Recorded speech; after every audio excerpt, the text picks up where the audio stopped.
Tere kõigile, head vaatajad! Eesti nädala uudised 123. saade. Lõppenud nädalast räägime kõige olulisemat. Saate alustuseks aga olgu öeldud, et Iisrael USA mahitusel alustas järjekordset sõda Iraani vastu. Kas see nüüd toob endaga kaasa nafta hinna drastilise tõusu ja muud ebamugavused, seda me saame lähipäevadel näha, ent kõigest sellest räägime lähemalt veel saate lõpus. Louvre muuseumisse on riputatud maal, millel on kujutatud vahistatud Briti endist printsi Andrewd. Protesti korraldas miljardäride vastane rühmitus Kõik vihkavad Elonit, kuna kuninga vennal Charles III on sidemed süüdi mõistetud pedofiil Jeffrey Epsteiniga. Prantsusmaa president Macron: peame töötama Venemaa naftaekspordi meretransporti täieliku keelustamise nimel. Vajame Venemaa niinimetatud varilaevastiku vastu võitlemiseks kõrgeimal tasemel koordineerimist. USA rünnak Iraanile tekitab USS Gerald R. Fordi pardal tualettruumi kriisi, kus 4600 meremehe jaoks on liiga vähe toimivaid tualette. Järjekorrad on 45 minutit pikad ja süsteemi ei saa merel parandada. Antud uudis siis oli kolmapäeva hommikul. Hei kaasteelised! Kutsume teid kaasa rääkima ja tegutsema sundüürnike ning teiste omandireformis kannatanute teemadel.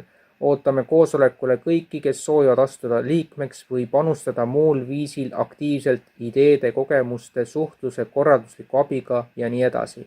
Aeg ja koht 9. märts 18:00–20:00. Koguneme kell 17:30 Astra maja foajees, Tallinna Ülikool, ruum S235. Sisenemine Narva maanteepoolsest uksest. Päevakord. Uute mõtete kogumine ja üldine arutelu. Sisendi kogumine Lasnamäe linnaosa kogu istungiks. Koondame Lasnamäe munitsipaalmajade elanike peamised mured ja ettepanekud. Sõnastame selge sisendi, mida komisjonile esitada. On tulnud ka ilmsiks, et üürilepingud on sisult erinevad. Kui võimalik, võtke enda leping kaasa, et saaks võrrelda, mis punktid on erinevad. Kui soovid tulla, vasta palun sellele kirjale või e-mailile oiguskodule@gmail.com. Kohtumiseni parimate soovidega MTÜ Õiguskodule. Zelenskõi. Tänane sõda avaldab eurooplastele suurt survet, sest nemad maksavad Ameerika relvade eest. Olen tänulik, et programm toimib, et me saame Ameerikast relvi osta ja nad ei blokeerinud seda võimalust.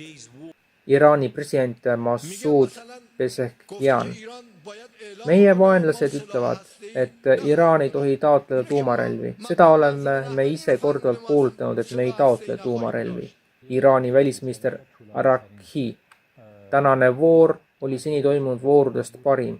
Esitasime Ameerika poolele selgelt oma nõudmised. Esmaspäeval toimuvad tehnilised kõnelused, et arutada üksikasju. Saavutasime tuumaküsimuste ja sanktsioonide leevendamise osas häid edusamme. Mõnes punktis on kokkulepe ja teistes ka erimeelsed.